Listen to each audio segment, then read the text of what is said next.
देखो बच्चों, रेशो का मतलब क्या होता है कि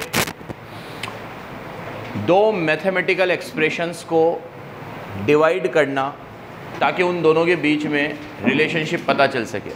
दो मैथमेटिकल एक्सप्रेशन को डिवाइड करना ताकि उसके बीच की रिलेशनशिप पता चल सके। क्या पता चल सके? उनके बीच की। जैसे आज अगर हमने करंट रेशो निकाला तो फॉर्मूला लगाया CA/CL। तो हम ये पता करने की कोशिश कर रहे हैं कि करंट लायबिलिटी चुकाने के लिए हमारे पास कितनी करंट एसेट अवेलेबल है। अब अगर ये आ जाए 5 लाख और ये आ जाए 2 लाख तो ये आएगा कितना? 2.5। तो मतलब हर 1 रुपये की लायबिलिटी चुकाने के लिए हमारे पास 2.5 रुपये की करंट एसेट है। तो ये हमें पता चला ये रेशो में रखकर। तो जितने भी रेशो आपको पढ़ाए जाते हैं वो रिज़ल्ट इंटरप्रेट करने के लिए होते हैं ताकि हमें रिजल्ट्स पता चल सके। रेशो हमेशा डिसीजन मेकिंग में एक इम्पॉर्टेंट टूल माना जाता है। जब तक हम लोग सिर्फ सिंपल कैलकुलेशंस कर ले, नेट प्रॉफिट निकाल लिया, नेट लॉस निकाल लिया, सेल हमने जमा दी, परचेज हमने रख दी, यहाँ खर्चे रख दिए, तो उससे कुछ पता नहीं चलेगा कि भाई सही दिशा में जा रहे हो नहीं जा रहे हो।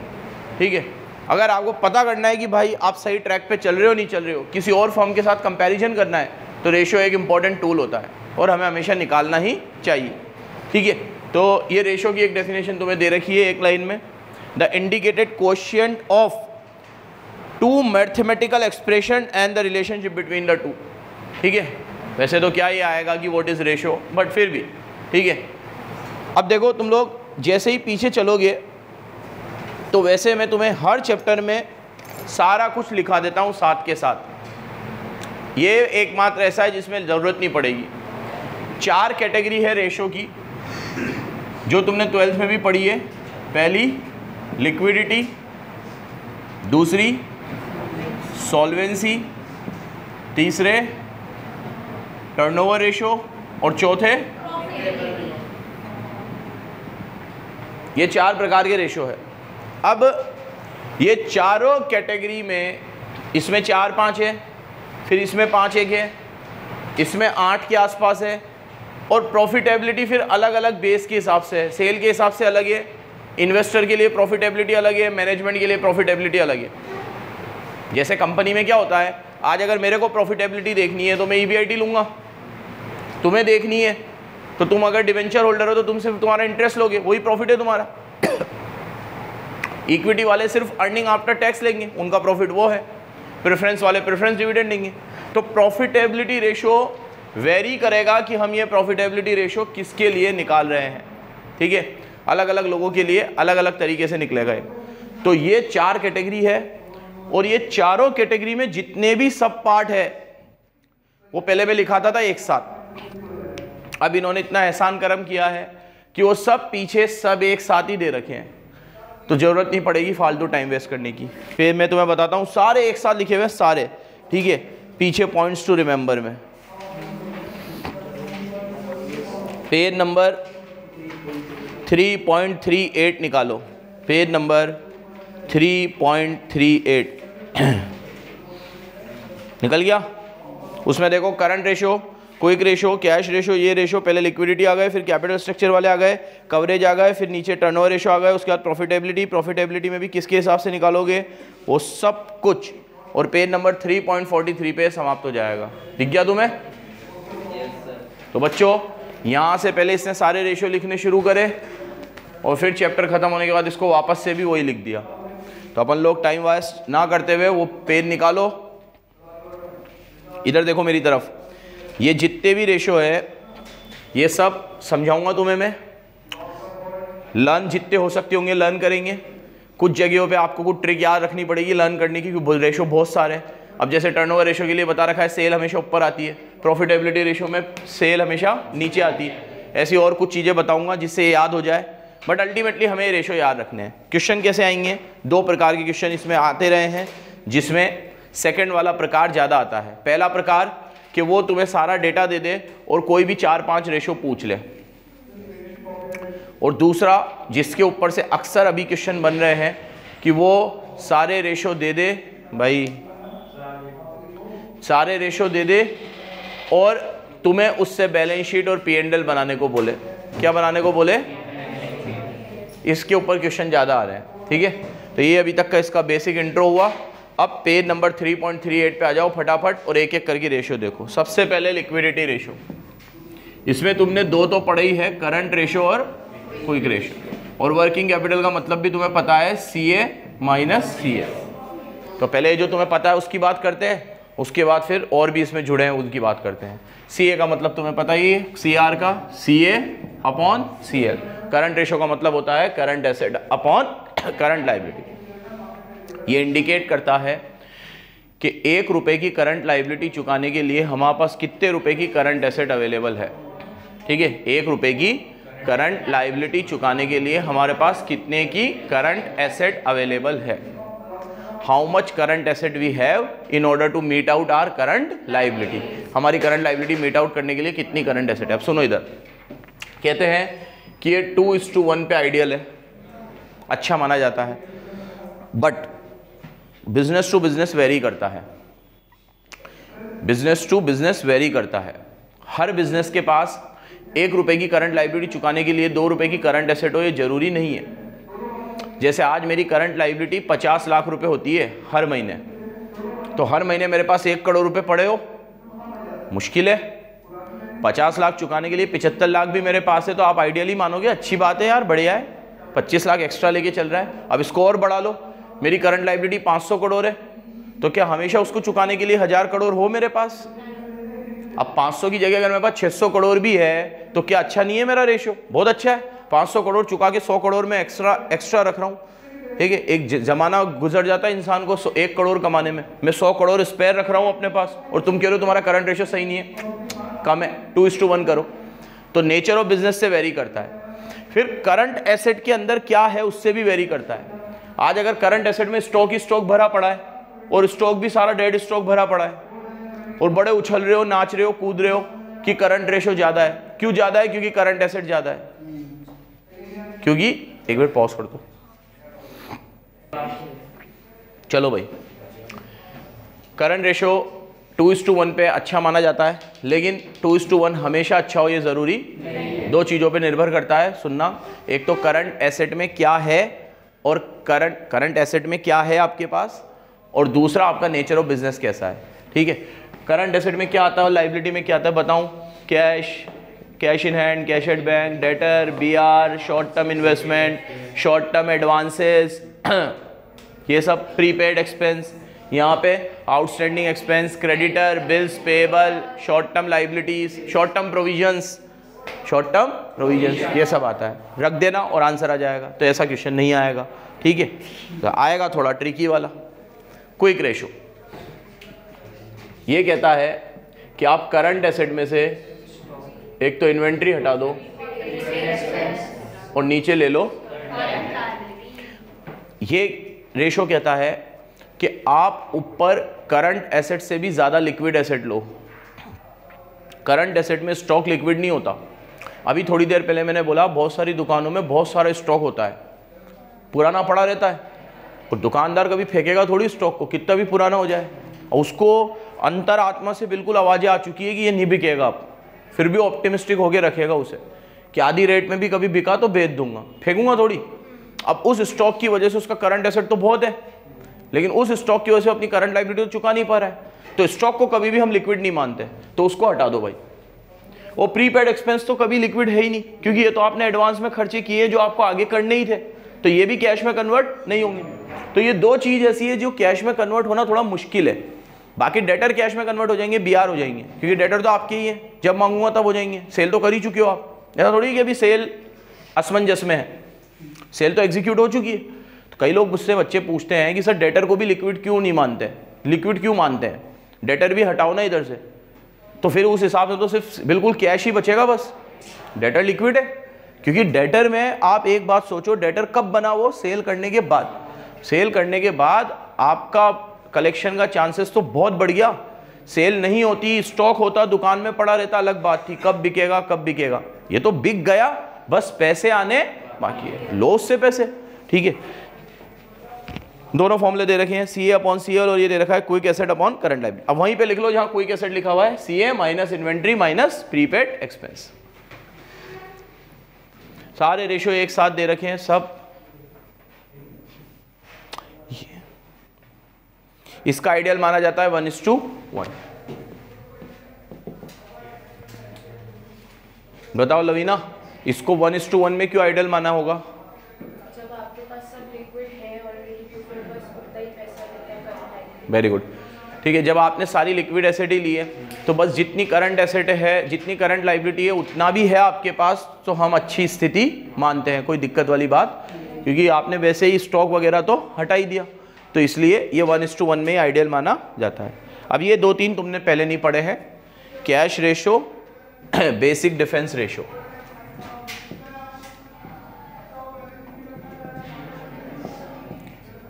बेसिक डिफेंस, और एक दे रखा है वर्किंग कैपिटल, तो तुम्हें पता ही है CA माइनस CL। ये कोई रेशो नहीं है बट ये काम आती है। और तुम्हें वर्किंग कैपिटल दे देगा 6 लाख, तो आप इसको 6 लाख लेना, CL को इधर ले आना, तो CA की वैल्यू आ जाएगी 6 लाख प्लस CL, और वो 6 लाख प्लस CL को इधर ऊपर नीचे करना और दोनों में से एक वैल्यू आ जाएगी। करे ना ऐसे क्वेश्चन 12th में, यहाँ भी आएंगे, ठीक है, इसी तरीके के क्वेश्चन आएंगे, ठीक है। मतलब देखो वैसे इतनी छोटी कर दी एक तो इन्होंने, तो स्कोप तो ज़्यादा बचा नहीं है, तो तुम ये तो मरे भी नहीं सोच सकते कि किसी क्वेश्चन में से 2 क्वेश्चन आएंगे किसी चैप्टर में से, नामुमकिन, असंभव, 2 तो आ ही नहीं सकते, एक ही आएगा। एक के अंदर भी अगर वो ये दे दे कि करंट एसेट क्या है, करंट लायबिलिटी क्या है, सिर्फ फॉर्मूला बेस्ड क्वेश्चन, तो मजा नहीं बैठेगा, ठीक है। तो बढ़िया ही करेगा, ठीक है। वो बढ़िया क्या, 4-5 रेशो देगा, 2-3 फिगर्स देगा, और उससे क्या बनाने को बोलेगा, बैलेंस शीट। P&L कम देता है लेकिन दे दिया तो फिर बहुत ही बड़ा हो जाएगा वो। ज़्यादातर क्या आती है, क्या बनाता है, बैलेंस शीट, ठीक है। निकालने को भी बोल सकता है, जैसे 5 नंबर का क्वेश्चन दिया, 5 चीज़ें लिख दी कि ये 5 चीज़ें निकालो, उसमें से 1-2 चीज़ थोड़ी डिफिकल्ट थी, उसमें लिवरेज घुसेड़ देगा एक, तो उधर वो लिवरेज भी कवर हो जाएगा, मिक्सअप वाला, ठीक है। इसमें से कोई चीज़ निकलेगी तो वहाँ पास तो लिवरेज भी निकल ही जाएगा, ठीक है, तो ऐसे मिक्सअप वाला दे देगा। हाँ, अब आता है कैश रेशो। कैश रेशो में भी नीचे तो क्या लो, करंट लायबिलिटी, ठीक है, सॉरी, नीचे तो क्या लो, करंट लायबिलिटी, लेकिन ऊपर सिर्फ कैश एंड कैश इक्विवेलेंट लो। क्या लो, अब ये और ज्यादा लिक्विड, तो तुम तो डेटर भी मत लो, क्योंकि डेटर भी रिसीव तो हो जाएंगे लेकिन थोड़ा आनाकानी होगी, समय लग सकता है।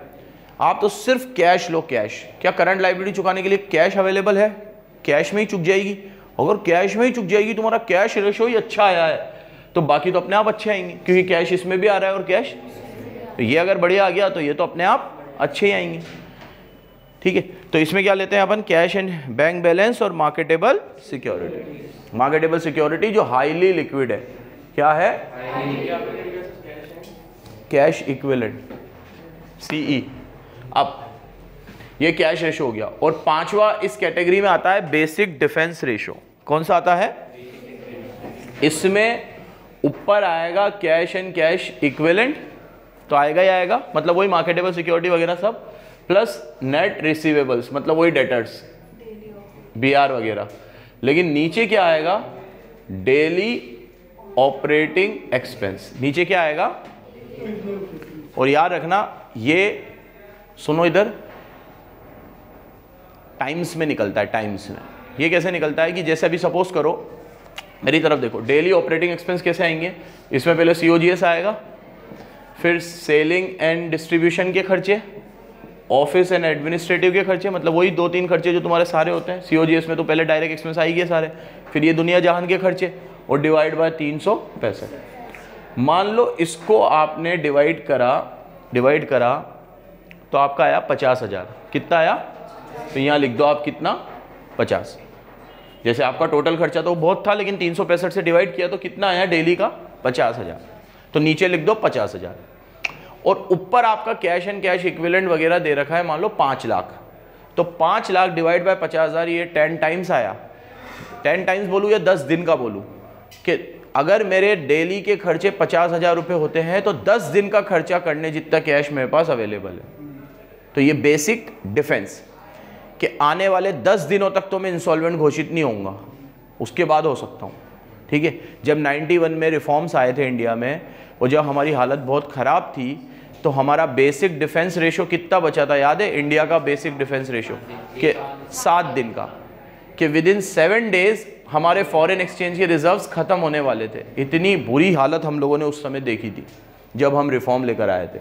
विदिन 7 डेज हमारे फॉरेन एक्सचेंज के रिफॉर्म्स ख़त्म होने वाले, और रिफॉर्म्स ख़त्म होने का मतलब, अरे रिजर्व्स ख़त्म होने वाले थे कि मतलब बहुत कम डॉलर यूरो सब ख़त्म होने वाला, एग्जॉस्ट हो चुका था। और ये ऑफिशियल है सब कि ये चीज़ हो चुकी थी, ठीक है। और उस समय जब फिर मनमोहन सिंह रिफॉर्म लेकर आए और उसके बाद फिर इकोनॉमी की काया पलटी 91 के बाद, तो उसके बाद फिर वर्ल्ड में टॉप 10 कंट्रीज़ में हमेशा हमारे रिजर्व्स रहे हैं, आज भी है, ठीक है। और कोविड में तो फिर तुमने देखा था कितना बढ़ गया था, क्योंकि उस समय पेट्रोल हम इंपोर्ट नहीं कर रहे थे तो रिजर्व एकदम ही बच गया था, तो शायद नंबर 1 नंबर 2 पे आ गए थे हम लोग। तो उसके बाद से फिर हमने कभी इतना बुरा समय कभी नहीं देखा, ठीक है, क्योंकि इकोनॉमी खोल दी थी। तो बेसिक डिफेंस रेशो कहना ये चाह रहा हूँ कि देश भी निकालता है, एक फर्म तो निकालती है, एक कंपनी निकाले हो तो ठीक है, देश भी निकालता है कि यार इतना पेमेंट अगर हम एक्सपोर्ट इंपोर्ट का करेंगे और इतना एक्सपोर्ट हमारे पास आएगा तो इतना नेट पेमेंट हमें एक्स्ट्रा करना पड़ेगा, तो ये नेट पेमेंट करने के लिए कितने रिजर्व्स हमें अभी मेंटेन करने चाहिए, डिफेंस, ठीक है। तो अगर 50,000 का खर्चा डेली हो रहा है और 5 लाख का कैश आप अपने पास रखते हो तो 10 टाइम्स है आपके पास, मतलब 10 दिन तक आप आराम से चला सकते हो। आगे बढ़ो, ठीक है। अब ये 5 तरह के रेशो होते हैं, पहला current, quick, cash, basic defence और नेट वर्किंग कैपिटल। नज़र फेर लो एक बार, लर्न भी कर लो, ये तो हो जाएंगे लर्न। करंट रेशो तो CA/CL है, क्विक रेशो में ऊपर क्या आ जाएगा, क्विक एसेट आ जाएंगी, नीचे CL ही रहेगा। कैश रेशो में नीचे CL ही रहेगा। डिफेंस में भी, डिफेंस में सारे खर्चे डिवाइड हो जाएंगे 365 से। कौन से खर्चे, कौन से खर्चे, ऑपरेटिंग एक्सपेंस सारे, कौन से एक्सपेंस, वहाँ डैश करके लिख लो ऑपरेटिंग एक्सपेंस कौन से, बिजनेस के जितने भी होते हैं, डायरेक्ट इनडायरेक्ट सब, डेप्रिसिएशन वगैरह को हटाकर, COGS, ऑफिस, सेलिंग, एडमिन, हाँ ऑफिस एंड एडमिनिस्ट्रेटिव, ठीक है, सेलिंग एंड डिस्ट्रीब्यूशन। जो इधर लिखी हुई नहीं है लेकिन जो बात पीछे लिखी हुई है उसको भी यहाँ इनबिल्ड करते जाना, ताकि हमें तो सिर्फ ये चार्ट देखना पड़े, हम कोई पूरा नहीं देखेंगे। पेज नंबर 3.7 पे आओ, पहले इस पेज को खुला रखना, पेज नंबर 3.7 पे आओ। और बेसिक डिफेंस रेशो में देखो दे रखा है COGS, selling and administrative, general expense minus depreciation, मतलब डेप्रिसिएशन को नहीं लेना है क्योंकि हमें सिर्फ कैश का खर्चा चाहिए। कौन सा खर्चा चाहिए, ठीक है,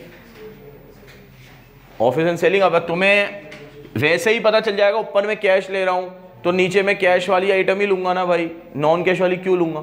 फिर भी तुम्हें अगर डाउट रहे तो यहां लिख दो एक्सक्लूडिंग डेप, डेप वगैरह को छोड़कर जितने भी खर्चे हैं वो सब ले लेना, और सारे खर्चे को कितने से डिवाइड कर देना, 365, तो डेली आ जाएंगे, ठीक है। तो एक कुछ पेन वैन वहाँ भी रख देना, यहाँ भी रख देना, जो चीज़ यहाँ नहीं लिखी हुई है वो वहाँ से यहाँ लिखते जाएंगे, ताकि एक चार्ट में हमारे पास सब चीज़ एक जगह अवेलेबल होनी चाहिए, ठीक है। ये सब पहले लिखाता था मैं, अभी पूरी लिखी हुई है, टाइम वेस्ट होगा अननेसेसरी, कोई मतलब नहीं, सब चीज़ आराम से दे रखी उसने जमा कर। अब आओ आगे, नेट वर्किंग कैपिटल क्या होता है, CA माइनस CL। इसमें करंट लाइबिलिटी के नीचे डैश करके लिख दो एक्सक्लूडिंग शॉर्ट टर्म बोरोइंग्स। इसमें करंट लाइबिलिटी में बोरोइंग्स मत लेना तुम, एक्सक्लूडिंग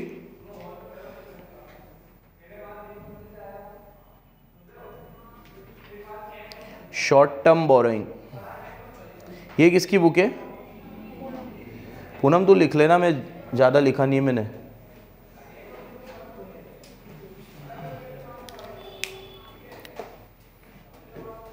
नेक्स्ट कैटेगरी पे आते हैं।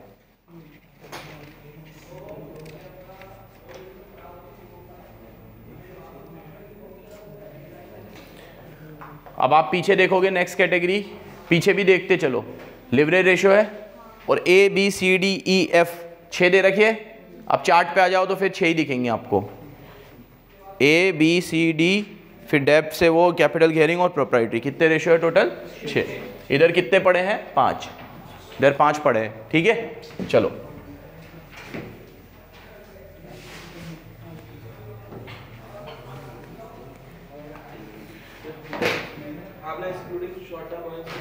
इसलिए लिखवाया है कि यहाँ पे हम लोग वर्किंग कैपिटल में करंट एसेट में से करंट लायबिलिटी माइनस करके सिर्फ करंट लायबिलिटी धंधे वाली लेते हैं कि ये धंधे वाली चुकाने के लिए हमारे पास कितना कैश अवेलेबल है।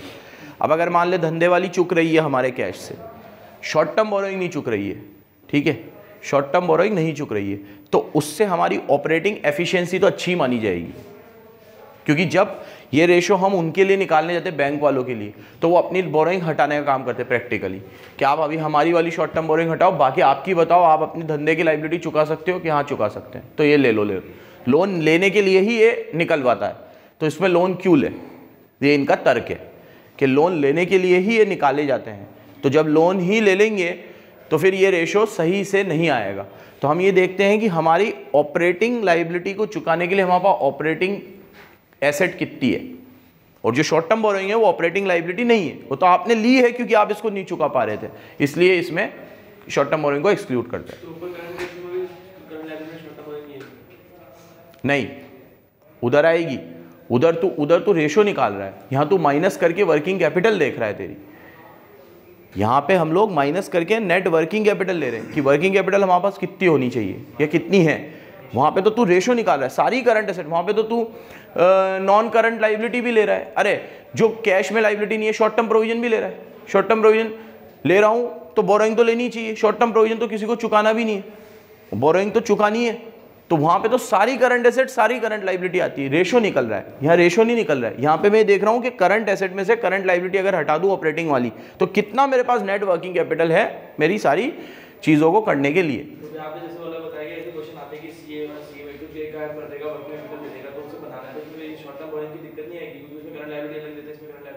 उस तरह के क्वेश्चन के अंदर कोई दिक्कत नहीं आएगी, उस तरह के क्वेश्चन वो ऐसे सेट करके देगा क्योंकि वो तो कुछ निकालने वाले क्वेश्चन है ना, तो उसके अंदर तू वहाँ पे करंट लाइबिलिटी जो निकालेगा वो टोटल होगी। अगर उसमें बोरोइंग होगी तो उसमें बोरोइंग होगी, नहीं होगी तो वो स्पेसिफिक इन्फॉर्मेशन दे दे। उस तरह के क्वेश्चन में दिक्कत नहीं आएगी। लेकिन अगर तेरे को मैं फॉर्मूला बेस्ड क्वेश्चन, ये अच्छा सवाल पूछा इसने, ठीक है, मैं तेरे को डेटा पूरा दे दूंगा और उसके बाद बोलूंगा ऐसे निकालो, तो तू यहाँ करंट लाइबिलिटी मत लेना, ये लिखा हुआ है उधर। लेकिन जब मैं तेरे को डेटा मिसिंग में दूंगा तो तू current asset open current liability का फॉर्मूला लगाएगा, तो करंट लायबिलिटी जो निकलेगी उस फॉर्मूले से वो पूरी होगी, उसमें सब कुछ इंक्लूड होगा। अगर बोरोइंग है शॉर्ट टर्म तो वो बोरोइंग भी उसमें इंक्लूड होगी, ठीक है। क्या चीज? करंट एसेट चुकाने के लिए,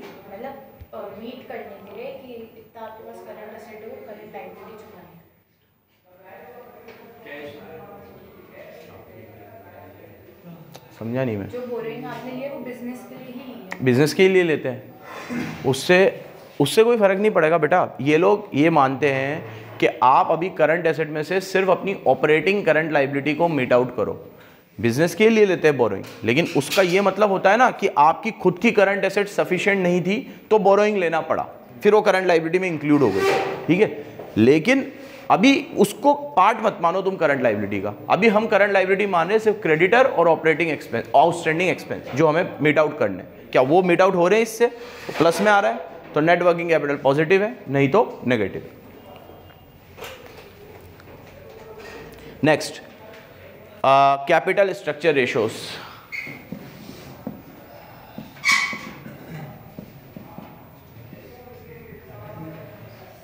इसको लॉन्ग टर्म सॉल्वेंसी रेशो भी बोलते हैं। क्या बोलते हैं?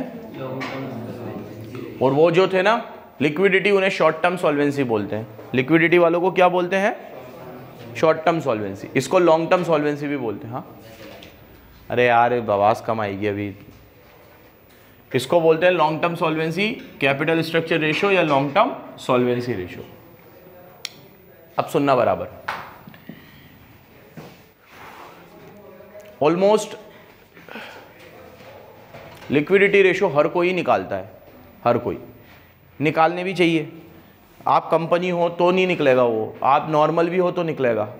अब आप ये कहते ना हो कि हम निकाल रहे हैं, लेकिन आपके दिमाग में तो चलता ही रहता है कि यार अभी इस महीने में इतनी पेमेंट करनी है, इससे ये रामलाल इतने देगा, श्यामलाल इतने देगा, तो भी इतने तो आ ही जाएंगे, इतने गले में पड़े ये है, चलो ठीक है इतना माल तो अपन ले सकते हैं इस महीने में। तो ये कैलकुलेशन हमारे दिमाग में रहती है। तो लिक्विडिटी रेशोस तो हम निकालते ही रहते हैं, हमें भी नहीं पता कि हम लिक्विडिटी रेशो निकाल रहे हैं, लेकिन हम निकाल रहे हैं। ये स्पेसिफिक कैटेगरी सिर्फ कंपनियों के लिए ही है। वो ये देखते हैं कि हमारे लोन फंड और ओन फंड का रेशो कितना है, डेप कितनी है, इक्विटी कितनी है, कितनी टोटल एसेट हमने डेप से फाइनेंस कर रखी है, कितनी टोटल एसेट हमने इक्विटी से फाइनेंस कर रखी है। ठीक है, ये रेशो सिर्फ कंपनी के लिए है।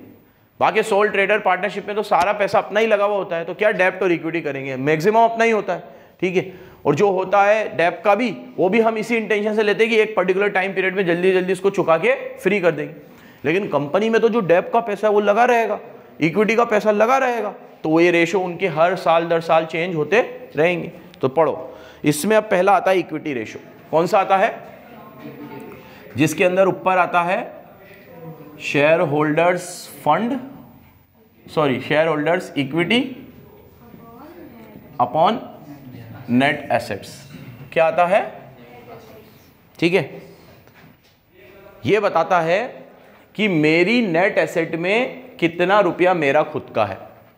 जैसे कि अगर मान लो मेरी नेट एसेट 10 लाख है और मेरा इक्विटी 2 लाख है, तो 0.2 आएगा, ये कितना आएगा, 20% आएगा। ये कितना आएगा अगर परसेंटेज में देखो, तो मतलब मेरी 10 लाख की एसेट 20% मैंने खुद फाइनेंस करी है, तो 80% उधार किए। तो ये कब काम आता है कि जब आपको किसी का बहुत बड़ा एम्पायर दिखता है, यार ये क्या आदमी है यार, क्या लेविश ऑफिस है इसका, क्या बढ़िया इसके बंगले बने हुए हैं, क्या शोरूम है इसके पास, ये है वो है।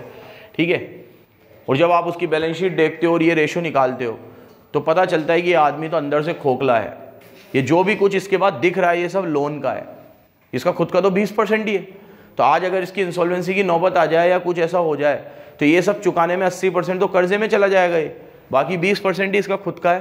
ठीक है, तो इसकी सॉल्वेंसी पोजीशन इतनी अच्छी, या लॉन्ग टर्म सॉल्वेंसी पोजीशन इतनी अच्छी, शॉर्ट टर्म में तो ये आदमी अच्छा दिख रहा है, लेकिन लॉन्ग टर्म में इतनी अच्छी हालत, 20% की बात कर रहा हूँ। अब यही 80 होता तो अच्छी बात थी, 90 होता तो अच्छी बात थी, 100 से 100 कम ही होगा।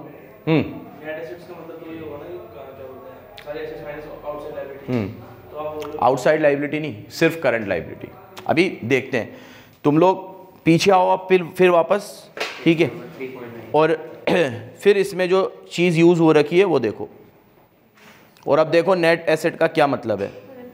फिक्स एसेट है और नेट करंट एसेट है, मतलब सिर्फ करंट लाइबिलिटी माइनस करिए, क्योंकि नेट करंट एसेट में करंट एसेट तो आई गई और करंट लाइबिलिटी माइनस करनी है। तो पेज टर्न करो और नेट एसेट के नीचे लिख दो टोटल एसेट माइनस CL।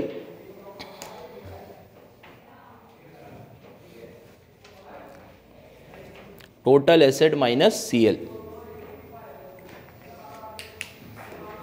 ठीक है, total asset minus, total asset में फिक्स भी आ जाएगी, करंट भी आ जाएगी, और माइनस करेंगे क्या, current liability. Current liability minus करने का लॉजिक क्या है कि वो तो हम अपने शॉर्ट टर्म फंड से मीट आउट करेंगे। ठीक है, और बाकी की जितनी भी एसेट बची, ठीक है, वो फाइनेंस हुई होगी या तो किससे, इक्विटी से या डेब्ट से। तो मुझे तो ये पता करना है कि इक्विटी से कितनी हुई है, तो मैंने ऊपर क्या लिए, इक्विटी ली। इसी का एक रेशो और है जिसमें डेब्ट लूंगा मैं ऊपर, वो भी देख लो कहाँ पर है, इसके नीचे ही है मतलब। ठीक है, तो ये डेब्ट रेशो बन गया। कौन सा बन गया, ये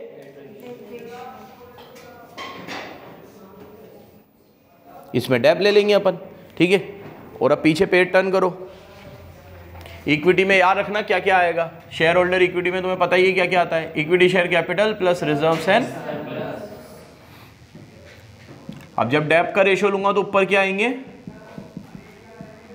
टोटल डेब्ट, और नीचे क्या आएगी। ठीक है, फिर पेज टर्न करो, देखो टोटल डेब्ट के अंदर क्या क्या ले रहा है। ठीक है, ये रेशो चेंज हुआ है तुम्हारी 12th क्लास से, और इधर 12th क्लास में डेब्ट में सिर्फ लॉन्ग टर्म डेब्ट लेते थे हम, ये शॉर्ट टर्म डेब्ट भी लेता है, मतलब करंट लाइबिलिटी भी आएंगी इसमें, सब आएगा, सब जितनी भी चीजें। ठीक है, तो ऊपर आएगा include short term, long term borrowing, financial institution, debenture, loan, deferred, जितनी भी लाइबिलिटी होती है ना, सबके सब आएगी, टोटल डेब्ट आएगी। और नीचे एक नोट भी डाला है कि नॉट मेरली लॉन्ग टर्म डेब्ट, both current and non current liability, सिर्फ लॉन्ग टर्म डेब्ट नहीं आएगा। ये नोट ही खास इसलिए डाला है क्योंकि भैया ये लोग मानते हैं कि हम NCL भी लेंगे और शॉर्ट टर्म बोरोइंग आएगी। ठीक है, सारी मतलब सारी ठीक, सारी लाइबिलिटी लेंगे ऊपर। अब ये मान के चलते हैं कि हमने नीचे नेट एसेट लिए, ठीक है, कि जितनी भी हमारी एसेट है करंट लाइबिलिटी हटाने के बाद, तो अब मैंने जब नीचे से करंट लाइबिलिटी हटाई दी, ठीक है, तो अब मैं ये देख रहा हूँ ना कि ये अगर मैं बैलेंस शीट के इफेक्ट को समझूँ तो यहाँ फिक्स एसेट है, यहाँ करंट एसेट है, यहाँ सीएल है, यहाँ नॉन करंट लाइबिलिटी और यहाँ शेयर होल्डर्स फंड है, ठीक है। उसमें इक्विटी भी होता है, प्रेफरेंस भी होता है, अभी मान लो सिर्फ इक्विटी ही है, ठीक है। तो अभी जैसे सपोज करो ये शेयर होल्डर फंड है, ये एनसीएल है, ये सीएल है, ये 10 है, ये 30 है और ये 20 है, फिक्स एसेट है, ये 40 है, ये 20 है, टोटल यहाँ 60 है और टोटल यहाँ 60 है।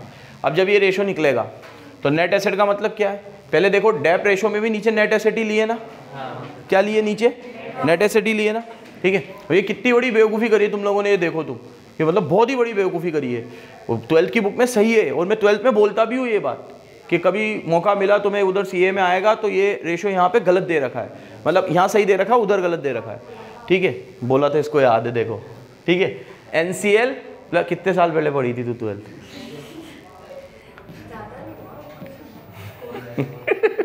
कोविड के टाइम पढ़ी थी ना सर। खोलू क्या बेटा, जब पेपर नहीं आया। आवाज़ कम आएगी यार। सर जब मोदी जी ने कैंसिल कर दिए थे तब से। हाँ, तो नेट एसेट जो होती है वो क्या होती है, फिक्स एसेट करंट एसेट सब ले रहे हूँ, तो ये दोनों मिलाकर हो गए 60। अब 60 में से करंट लाइबिलिटी 20 की हटा रहा हूँ, तो नीचे कितने ले रहा हूँ मैं, 40, और ऊपर कह रहे हो टोटल डेप लो। तो टोटल डेप में क्या है, शेयर होल्डर फंड तो आएगा नहीं, एनसीएल और सीएल दोनों आएंगे, तो इन दोनों को मिला के कितना आ रहा है, 50 आ रहा है। 100 से ज़्यादा कैसे हो गया ये। अब अगर यही मैं इक्विटी वाला लेता तो उधर लेता मैं कितना, वही 40, और शेयर होल्डर फंड में कितने लेता मैं, 10।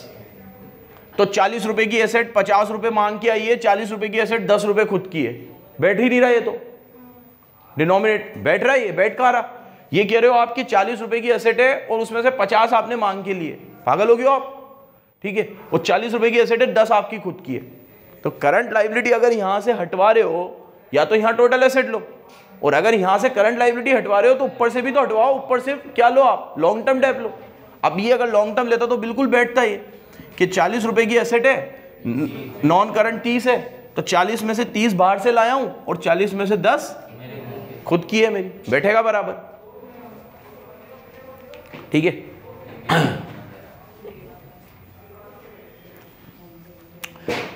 लेकिन लिखना वही जो इसने करा है, क्वेश्चन आंसर नहीं आएंगे, करो वहां पे। टोटल डेप का मतलब लिख लो NCL plus CL, NCL plus CL, और नीचे नेट एसेट का मतलब तो तुम्हें पता ही है, नेट एसेट का मतलब लिख लो total asset minus current liability, क्या है।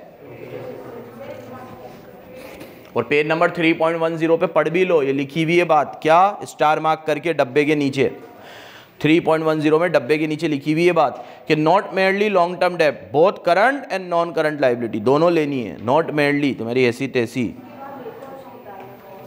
Sometimes only interest bearing long term debt is use instead of total liability, sometimes, देखा तुमने, मजा आए कि सिर्फ कौन से लेते हैं, लॉन्ग टर्म डेप ही लेते हैं, ठीक है, क्योंकि बहुत सारे ऑथर लॉन्ग टर्म डेप ही लेते हैं, पता है इनको ये चीज़। एमआर अग्रवाल भी लॉन्ग टर्म डेप लेता है, डीके गोयल भी लॉन्ग टर्म डेप लेता है, ये इंस्टीट्यूट हमारा दोनों लेता है, नॉन करंट भी और करंट भी। तो इसे समटाइम्स करके इन्होंने उनकी बात को रखा है। अरे भाई तो क्या हुआ, वो करंट लाइबिलिटी में ही आया ना तेरा,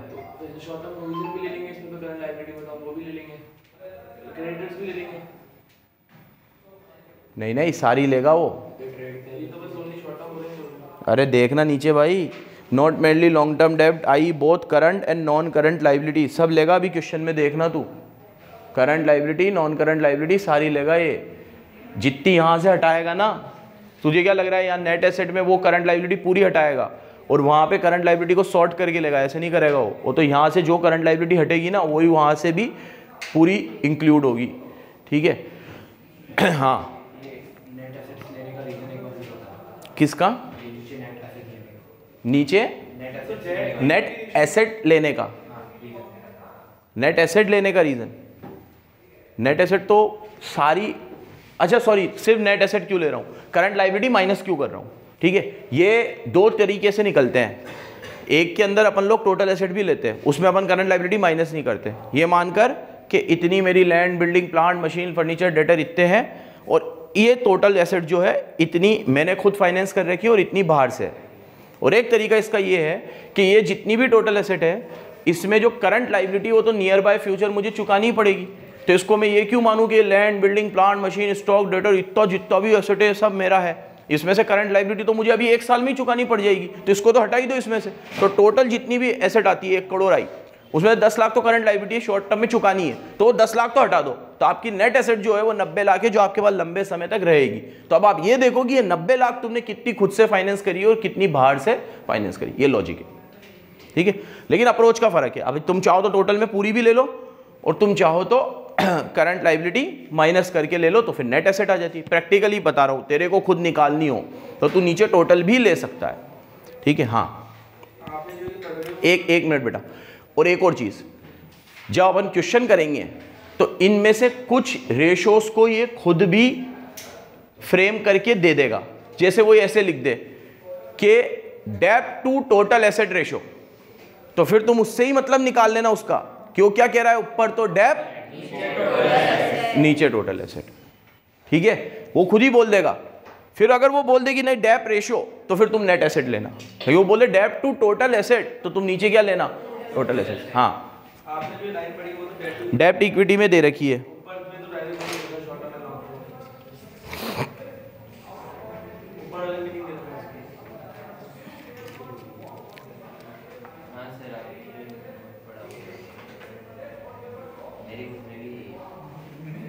सब में यही है बाहुली पिक्चर।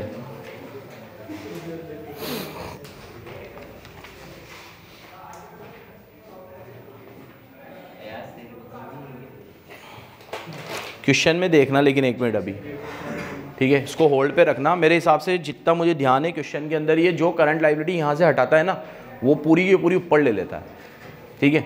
अभी अगर क्वेश्चन के अंदर बाइफरकेशन ही नहीं दे रखा होगा कि इसमें शॉर्ट टर्म लाइबिलिटी कितनी है, क्रेडिटर कितना है, आउटस्टैंडिंग एक्सपेंस कितना है, पूरा फैला के नहीं दे रखा होगा, सिर्फ CL लिखा हुआ होगा, तो तेरे को पूरा CL ही हटाना पड़ेगा, ये मानकर कि पूरा के पूरा ही क्या है, शॉर्ट टर्म बोरोइंग। मानने में तो फिर क्रेडिटर भी मान सकते थे, ठीक है, लेकिन ये करेगा यही कि जितना यहाँ से हटाएगा ना उतना ऊपर पूरा ले लेगा। और बाकी ट्रीटमेंट तो ये होना चाहिए कि ऊपर करंट लाइबिलिटी कोई सी भी आनी ही नहीं चाहिए, सिर्फ कौन से वाले आने चाहिए, लॉन्ग टर्म डेप आने चाहिए। नहीं तो फिर जो अभी मैंने कहा कि 40 की एसेट दूसरी चीज़ों से भी फाइनेंस हो जाएगी। अब आगे डेब्ट टू इक्विटी रेशो, डेब्ट अपॉन इक्विटी, इसके अंदर टोटल डेप है, तो टोटल डेप में फिर वही है NCL प्लस CL, और नीचे क्या है, इक्विटी, तो उसमें क्या होगा, वही equity share capital plus reserves and surplus, ठीक है। इसमें कोई स्पेशल नोट है, पीछे भी देखते चलना, नहीं है आगे आ जाओ।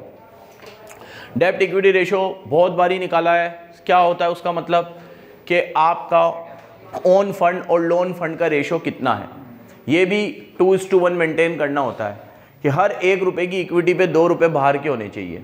अगर 2 रुपए बाहर के हैं तो आपको ट्रेडिंग ऑन इक्विटी का फ़ायदा मिलेगा। किसका फ़ायदा मिलेगा, हर 1 रुपया अगर आपका खुद का है, जेब का है, तो 2 रुपया कहाँ का होना चाहिए, बाहर का होना चाहिए, ठीक है। मेंटेन कर सकते हो, 2:1 बढ़िया है, लेकिन कभी ये बहुत ज़्यादा बढ़ जाता है, 3 बढ़ गया, 4 बढ़ गया, 5 बढ़ गया, तो डेब्ट बहुत ज़्यादा होना भी अच्छा नहीं है। अगर आपका रिटर्न ऑन इन्वेस्टमेंट उतना नहीं है कि वो डेब्ट के इंटरेस्ट को कोप अप कर पाए, तो फिर ज़्यादा मोर डेब्ट means more risky financial assets you have, ठीक है। और उस केस में फिर आपके बंटेधार भी हो सकते हैं, तो ज़्यादा अच्छा भी नहीं है डेब्ट होना, लेकिन 2:1 एक माना जाता है कि आइडियल है। अगर 1 रुपया खुद का है तो 2 रुपया बाहर का होना चाहिए।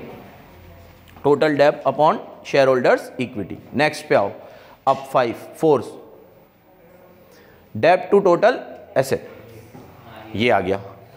यहाँ पे ऊपर क्या लिए, टोटल डेब्ट, और नीचे क्या लिए, टोटल एसेट। इसमें नेट एसेट नहीं लिए, कौन सी लिए, टोटल एसेट। नीचे लिख लो तुम FA plus CA, fix asset plus सारी एसेट आएगी इसमें, non current asset plus current asset, non current asset plus current asset. अब ये अगला रेशो तुमने पहली बार सुना होगा इसके बारे में, एक क्वेश्चन में रेफरेंस आया था इसका, कैपिटल गियरिंग रेशो, ठीक है। बताया था तुम्हें कि रेशो में आएगा ये कौन सा, कैपिटल गियरिंग रेशो। इसका फॉर्मूला होता है fix interest bearing securities upon variable interest bearing security. क्या फॉर्मूला होता है? या फिक्स रिटर्न देने वाली सिक्योरिटी ऊपर आती है और वेरिएबल रिटर्न देने वाली सिक्योरिटी नीचे आती है। तो आपके बिजनेस में आप जितनी भी सिक्योरिटी मतलब कंपनी इशू करती है तो फिक्स रिटर्न किस पे देती है? वो डिबेंचर पे, और किस पे? लोन पे, और किस पे? Preference share. और वेरिएबल रिटर्न तो सिर्फ किस पे होता है? और एक बात याद रखना, किसी भी रेशो में मैं इक्विटी लिखूं तो इसके साथ रिजर्व्स एंड सरप्लस आ ही जाएगा, पूछ रहा है इसका, ठीक है? क्योंकि रिजर्व किसके होते हैं? इक्विटी वालों के। जिस भी किसी फॉर्मूले में इक्विटी आ रहा हो, आंख बंद करके उस फॉर्मूले में रिजर्व एंड सरप्लस को भी इंक्लूड, क्योंकि अगर मैं कल बोनस देने बैठूं और कैपिटलाइज करने बैठूं तो ये सब जाएंगे बोनस टू शेयर होल्डर और नीचे आएगा टू इक्विटी शेयर कैपिटल और ये बढ़ जाएगी 1 मिनट के अंदर अंदर, विद इन 1 मिनट। तो ये जो है ये इसी का ही पार्ट है, तो इनको साथ में लेते हैं। और कोई फिक्टिशियस एसेट हो तो वो इसमें से क्या कर देना, क्योंकि वो रिजर्व में से माइनस होते हैं, ठीक है? तो कभी भी किसी फॉर्मूले में इक्विटी लेने की बात हो रही हो तो उसमें रिजर्व एंड सरप्लस आएगा ही आएगा, वो इक्विटी का ही पार्ट है। कोई कुछ पूछना है बेटा? कुछ पूछना है? चलो देखो, तो फॉर्मूला क्या बना? प्रेफरेंस शेयर कैपिटल, डिबेंचर और लोन, और नीचे क्या आएगा? Equity share capital, reserve and surplus, और लॉसेस हो तो वो माइनस कर देना। इस कैटेगरी में छठा रेशो आता है प्रोप्राइटरी रेशो। क्या आता है? इसमें नीचे आएंगी टोटल एसेट और ऊपर आएंगी प्रोप्राइटरी फंड। नीचे क्या आएगी? टोटल एसेट, और ऊपर प्रोप्राइटरी फंड को बोलते हैं नेट वर्थ। क्या बोलते हैं? नेट वर्थ, ठीक है? तो प्रोप्राइटरी फंड के आगे लिख दो इक्विटी शेयर कैपिटल, पहले नेट वर्थ लिखो, नेट वर्थ, और उसके बाद डैश करके लिखो equity share capital, preference share capital plus reserves and surplus, plus reserves and surplus.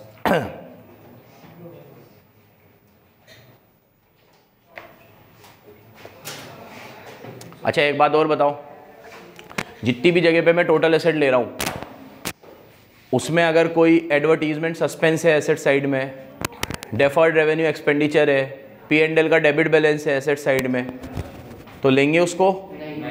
Fictitious asset कोई सी भी नहीं लेंगे, ठीक है?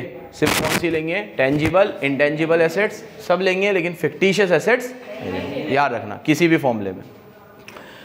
आगे आओ आप, थर्ड नंबर पे आते हैं कवरेज रेशोस। कौन से आते हैं?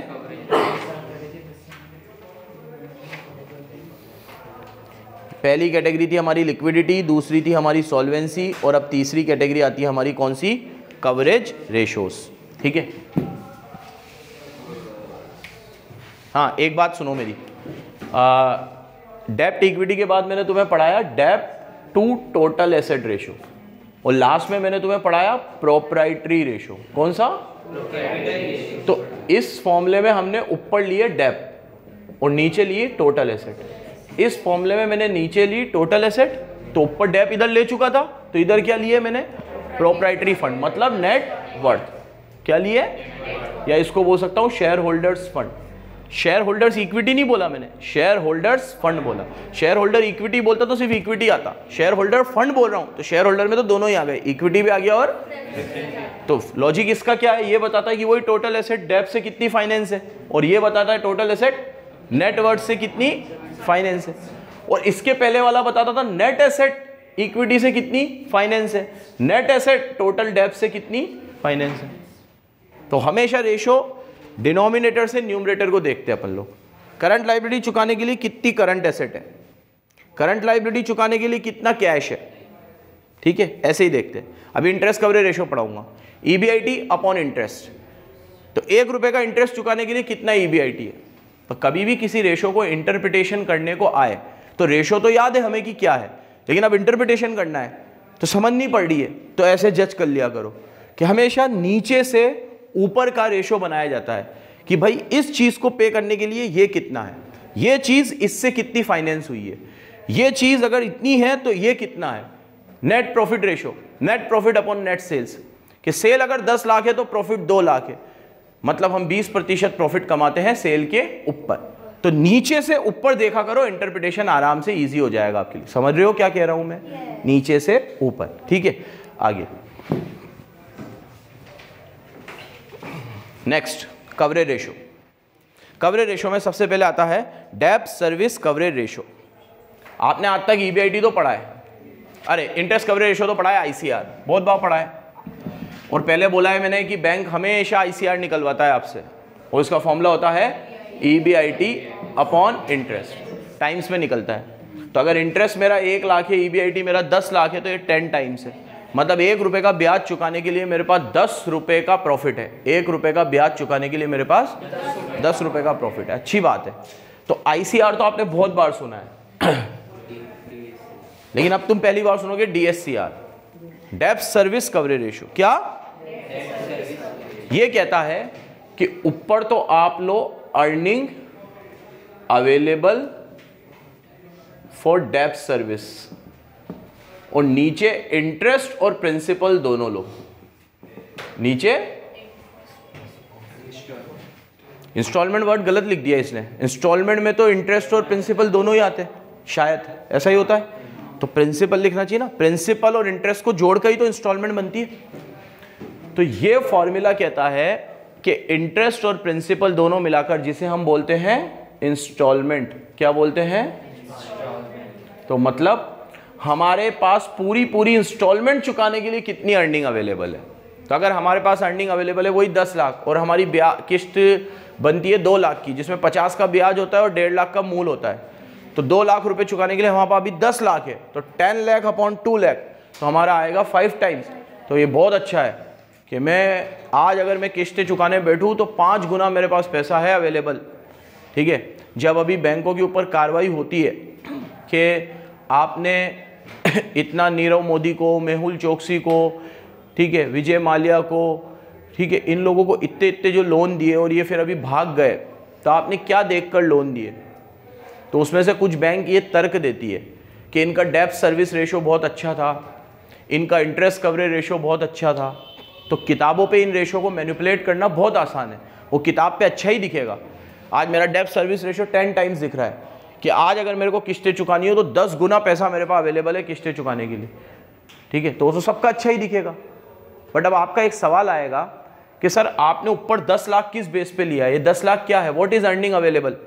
क्या ये आपने नेट प्रॉफिट लिया है या आपने ग्रॉस प्रॉफिट लिया है? ठीक है, क्या लिया है आपने? प्रॉफिट बिफोर टैक्स लिया है कि प्रॉफिट आफ्टर टैक्स लिया है? तो बैंकों से यही पूछा जाता है कि आपने 10 टाइम्स उसने निकाल के दिया, आपने एक्सेप्ट कर लिया, ऊपर क्या लिया उसने? नीचे तो आपकी इंस्टॉलमेंट ली होगी, ये तो पता ही है आपको। ऊपर क्या लिया? ऊपर। और जो प्रॉफिट उसने लिया क्या एक्चुअल में उसने कमाया था? पहला क्वेश्चन मार्क। और दूसरा, जो प्रॉफिट उसने ऊपर लिया क्या उसने सारे खर्चे उसमें से मीट आउट करके बताया था तुम्हें? और तीसरा, उसकी कैलकुलेशन कितनी एक्यूरेट थी? जो चीजें उसने माइनस भी करी तो क्या एक्चुअल में भी वो खर्चे थे कि नहीं थे? ठीक है, ये सब देखकर आपको किसी कंपनी को लोन देना चाहिए। और यही सब पे चूक होती है, फिर लॉन्ग टर्म में ये डिसीजन बहुत महंगे साबित होते हैं उस बैंक को भी और देश को भी। पैसा देश का होता है।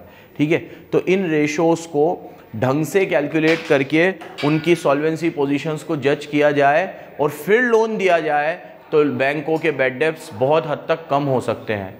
और बैंकों के ही सबसे ज़्यादा बैड डेब्ट्स होते हैं भारत में। अगर बैड डेब्ट का रेशियो निकाले, सबसे ज़्यादा बैड डेब्ट्स का बोझ कौन झेलता है? तो कौन झेलता है? बैंक झेलता है। अब पीछे देखो अर्निंग में क्या क्या लेगा कवरेज रेशियो में। नेट प्रॉफिट आफ्टर टैक्स क्या लेगा? प्लस नॉन कैश आइटम, क्योंकि उसमें कैश नहीं जाता है, लेकिन नेट प्रॉफिट में से तो माइनस हो चुके हैं तो वापस प्लस कर दो। इंटरेस्ट वापस से प्लस कर दो, क्योंकि इंटरेस्ट के लिए तो निकल ही रहा है ये। और कोई एडजस्टमेंट है तो वो भी प्लस कर दो, जैसे loss on sale of asset या कोई ऐसी चीज जो है। डेट सर्विस क्या होती है? क्या बेटा? डेट सर्विस तो क्या होती है? डेब्ट को चुकाते हैं अपन, डेब्ट सर्विस। डेब्ट को चुकाने का मतलब एक टर्मिनोलॉजी है, डेब्ट सर्विस, कि आप कितनी जल्दी अपने लोन को सर्व करोगे। सर्व करोगे मतलब कब उसको रीपे करोगे। डेब्ट रीपेमेंट रेशो भी बोल सकता है इसको तो। ठीक है, तो यहाँ पे जो अर्निंग का मतलब है वो क्या है? पहले तो प्रॉफिट आफ्टर टैक्स लेना सब खटाने के, उसमें क्या करना, नॉन कैश आइटम वापस से क्या कर देना, ऐड कर देना, और नॉन कैश आइटम वापस से ऐड कर देना, इंटरेस्ट वापस से ऐड कर देना। देव, इंटरेस्ट वापस क्यों ऐड करा? हाँ, उसके चुकाने के लिए ही निकाल रहे, तो उसका खर्चा अगर मैं माइनस कर चुका हूं तो वापस प्लस करूंगा ताकि ग्रॉस अमाउंट पता चले कि उसका माइनस ना करता तो कितना होता है ये। ठीक है, तो ये प्लस, और सब कुछ प्रॉफिट आफ्टर टैक्स में से करना है। तो मतलब अगर प्रॉफिट बिफोर टैक्स है तो पहले उसे आफ्टर टैक्स बनाना और उसके बाद ये सारी चीजें वापस से प्लस कर देना। तो आएगा आपका डेब्ट सर्विस कवरेज रेशो के लिए अर्निंग अवेलेबल। क्या आएगी? Earning available. पूनम लिख लेना इसमें, हर डब्बे में नीचे जगह है तुम्हारे पास आराम से लिखने के लिए। ठीक है, क्वेश्चन था कि हम डेप्रिसिएशन हर जगह प्लस कर देते हैं। तो सर ये डेप्रिसिएशन का मेन मकसद तो ये होता है कि एक प्रोविजन बनता जाता है कि जैसे कि अभी 4 साल है किसी की लाइफ, ऐसे 4 साल में वापस पैसा चाहिए वो, तो आप अगर ऐसे रेशियो में अगर अपन ऐड कर लें डेप्रिसिएशन तो मतलब अपन, लेकिन अब जैसे कि 3 साल तक तो सही चल रहा है, इनका चुका पा रहे हैं, 14 साल तक तो इनको मशीन उस साल के अंदर ये कम हो जाएगा ना इनका, क्या करना ये रेशो कम हो जाएगा इनका उस साल के अंदर। उसकी देखो मेरी बात सुनो, एक डाउट है इसका, वो जेन्युइन डाउट है कि अपन इस तरह के रेशो में अगर डेप्रिसिएशन को वापस प्लस कर देते हैं तो हम लोग डेप्रिसिएशन का प्रोविजन इसलिए बनाते हैं क्योंकि उतने साल बाद हमें वो एसेट ड्यू हो जाएगी, तो तब हमारे पास उतना पैसा होना चाहिए। ठीक है, तो एक पहली चीज़ तो ये है कि ये जो चीज़ मैं कर रहा हूँ ये हाइपोथेटिकल है बैंक को दिखाने के लिए कि भैया मेरे पास प्रॉफिट तो इतना है, लेकिन वो प्रॉफिट में भी मैंने तो डेप माइनस कर रखा है, तो डेप का पैसा मैंने किसी को दिया नहीं है, तो वो भी अभी तुम इसमें प्लस कर लो, तो अगर कभी लोन चुकाने की नौबत आई तो पहले तो मैं लोन चुकाऊंगा, एसेट क्यों खरीदने जाऊंगा। तो उतना पैसा मेरे पास है, तो अगर तुम सोच रहे हो मेरे पास 5 करोड़ है तो 1 करोड़ का मेरा डेप भी है, तो मेरे पास तो प्रॉफिट 6 करोड़ है। कैश में तो तुम्हें देखोगे तो मेरे पास 6 करोड़ मिलेगा, 1 करोड़ तो मैंने किस लिए रख रखा है, डेप के लिए। और डेप क्यों काम आती है, मेरा डेप क्यों है, क्योंकि मैं आगे जाके उस एसेट को खरीदूंगा।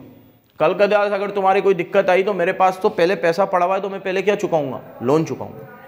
पहला तो ये है। दूसरा ये जो तू कह रहा है कि अगर मैं इसको अलग हटाता जाऊंगा तो आने वाले सालों में कभी जब एसेट ड्यू हो जाएगी तो उस समय में इस रेशो में परिवर्तन कर सकता हूँ। रेशो तो हर बार निकलते हैं कि उस समय पे जब मैं लोन लेने जाऊंगा तो मैंने अर्निंग तो बता दी उनको इतनी, उसके बाद मैंने बता दिया भाई डेप ऐड करूंगा तो हो जाएगा इतना, लेकिन तुम मेरा गल्ला खोलोगे तो इतना कैश मेरे पास अभी अवेलेबल नहीं है, क्योंकि इसमें से मेरी एक एसेट है जो 10 साल पहले मैंने खरीदी थी, वो इस साल ड्यू हो रही है, तो मैं पहले वो एसेट खरीदूंगा, तो उस हिसाब से मेरा ये प्रॉफिट और कम हो जाएगा। ठीक है, इतनी ईमानदारी तो ये रखता है कोई दिखाता होगा। तो आज तो आप खुद अलाउ कर रहे हो हमें डेप ऐड करने को, तो हम ऐड करते जा रहे हैं। अब जिस साल में ड्यू होगी उस साल में बहुत प्रॉब्लम आएगी, क्योंकि उस साल में जो प्रॉफिट की अवेलेबिलिटी दिखेगी उतना प्रॉफिट गल्ले में होगा नहीं, क्योंकि मेरी वो एसेट ड्यू हो चुकी होगी। अब ये बात अगर आप बताओगे तो पता चलेगी। तो बैंक के पॉइंट ऑफ व्यू से सोचिए कि वो लोन देने से पहले इतना डीप जाए कि वो ये भी देखे कि ये एसेट तुमने 10 साल पहले खरीदी थी, ये भी तो ड्यू होगी, तो वो थोड़ी करेगा ये सब। तुम करोगे तो अच्छी बात है, तुम्हें करना चाहिए, तुम्हें खुद ही अपना अच्छा पता चलेगा कि मेरे पास कितना अवेलेबल प्रॉफिट है, मेरे को लोन लेना चाहिए कि नहीं लेना चाहिए। ठीक है, एक अंकल बोलते थे हमारे कि लेना आसान है चुकाना मुश्किल है, तो कभी लोन लो। ठीक है, कि आज की तारीख में लोन मिलना तो कितना आसान है, तो आपको ये सब चीज़ें क्यों, आप इसको ऐसे क्यों सोच रहे हो कि मैं उसके लिए निकाल रहा हूँ, मैं तो मेरे लिए निकाल रहा हूँ, मेरी अच्छी फाइनेंशियल पोजीशन दिख रही है यहाँ तो लोन लो, नहीं तो मत लो, आगे चल के वो दिक्कत तुम्हें आएगी, डेप ट्रैप में फंसोगे। नेक्स्ट, ICR तो तुमने पढ़ रखा है, EBIT upon interest. Preference dividend coverage ratio, देखो अब है ना, थोड़ा रटना मत, जैसा रेशो होगा ना वैसा उसका फॉर्म बन जाएगा। इसका क्या नाम है, प्रेफरेंस डिविडेंड कवरेज रेशो। तो आप बताओ प्रेफरेंस डिविडेंड हमारी इनकम शीट में कब देते हैं हम, सेल आता है, वेरिएबल कॉस्ट आती है, फिक्स कॉस्ट आती है, अर्निंग बिफोर टैक्स आता है, टैक्स आता है, फिर अर्निंग आफ्टर टैक्स, उसमें से क्या दिया जाता है, प्रेफरेंस डिविडेंड। तो ऊपर अर्निंग आफ्टर टैक्स ले लो, उसमें से ही तो देना है, और नीचे प्रेफरेंस डिविडेंड ले लो, तो पता चल जाएगा प्रेफरेंस डिविडेंड देने के लिए कितना कवरेज हमारे पास है। तो फॉर्मूला क्या बन गया, earning after tax upon preference dividend. अब फिक्स इंटरेस्ट कवरेज रेशो,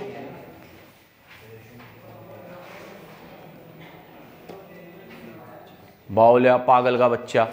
वही जो आपने डेब्ट सर्विस कवरेज रेशो पढ़ा उसका एक्सटेंडेड वर्जन है, उसमें आप प्रॉफिट आफ्टर टैक्स लेते हो। ये कहता है टैक्स क्यों ले रहे हो, ठीक है, टैक्स के पहले बताओ, टैक्स देने के बाद 30-40% तो वैसे ही खत्म हो जाएगा तुम्हारा, और वो तो कंपलसरी पेमेंट है, देनी ही देनी है, ठीक है। तो टैक्स के पहले निकाल के बताओ यही रेशो को। तो वही रेशो मैनिपुलेट करके कैसे बन गया, ऊपर EBIT आ गया, क्योंकि टैक्स देखो इंटरेस्ट तो मैंने यहाँ भी वापस ऐड किया था, लेकिन वो टैक्स के बाद किया था। तो अब जब मुझे टैक्स हटाना ही नहीं है तो EBIT ले लो ना, तो इंटरेस्ट अपने आप उसमें एडेड ही है। और एक डेप ऐड किया था नॉन कैश आइटम, वो भी अलग से ऐड हो गया। तो ऊपर का कुछ भी चेंज नहीं हुआ, बस वो बिफोर टैक्स की आफ्टर टैक्स की क्या बन गया बिफोर। और नीचे भी देखो कुछ भी चेंज नहीं हुआ, इंटरेस्ट प्लस क्या है, इंटरेस्ट प्लस, हाँ इंटरेस्ट प्लस, तो यहाँ पे भी मैंने क्या लिया था, interest plus principal repayment of loan. तो ये fix charge coverage ratio time pass. ये जितने भी कवरेज रेशो है प्रैक्टिकल लाइफ में, ये 1 से भी ज़्यादा है ना तो तुम्हें लोन मिल जाएगा। मैंने तो उन बैंकों को भी देखा है जो 1 से कम में भी दे देते हैं, ऑडिट करने जाते थे तो 1 तक भी ये लोग मानते हैं कि अगर 10 रुपये का ब्याज चुकाना है और अभी 10 भी है तुम्हारे पास तो लोन ले लो, क्योंकि ये तो मरे पड़े हैं, ठीक है भाई। कायदे से इसके जो बेंचमार्क है 2-3 तक भी हो, ऐसे देखो आप, फिर उसकी नेचर ऑफ बिजनेस को देखो, डीप जाओ और फिर जाके लोन बांटो। लेकिन अभी की हालत तो इतनी बुरी है ना लोन देने की कि ये सारे कवरेज रेशो इतने लो देखे हमने, इतने लो देखे कि यार मतलब मुझे लगा कि मैंने एक मैनेजर को तो बोला कि यार ये जिस हिसाब से आप बांटते हो, एक बार अपना पैसा हो और आप खुद होते, देश का नहीं होता ये पैसा, तो खुद को रख के देख लेते एक बार कि अगर आपका होता तो ये ऐसा आप दे देते इनको लोन, जिन जिनको आपने दे रखा है, ठीक है। फिर हमने वो रिमार्क डाले सब के अंदर, ठीक है। बहुत खतरनाक हालत है अभी बैंकों की, बहुत खतरनाक ये। और अधिकतर हालत है इसमें गवर्नमेंट का भी कुछ नहीं है, इसमें जो मैनेजर जो उन पोस्ट पे बैठे होते हैं, ये तो अपने बाप का पैसा समझ रहते हैं, ठीक है, कि बांटो, ठीक है। RBI ने इनके लिए ही तो छापा है, ठीक है। इनको सिर्फ ये दिखाना है कि हमारी एफिशिएंसी देखो कितनी अच्छी है, इस महीने हमने इतने लोन प्रोसेस किए तो उससे इंटरेस्ट की हमारी इतनी इनकम आएगी, और ये दिखा के उन्हें RBI को देना है ताकि उनका बैंक ऑपरेटिव रहे। लेकिन वो नहीं दे पाएगा कल तो फिर क्या होगा, ये तो सोचते ही नहीं है लोग, ठीक है। चलो, तो ये कवरेज रेशो की बात करी। कल हम लोग एक्टिविटी और प्रॉफिटेबिलिटी रेशो की बात करेंगे। किसकी बात करेंगे, बंद कर दे भाई।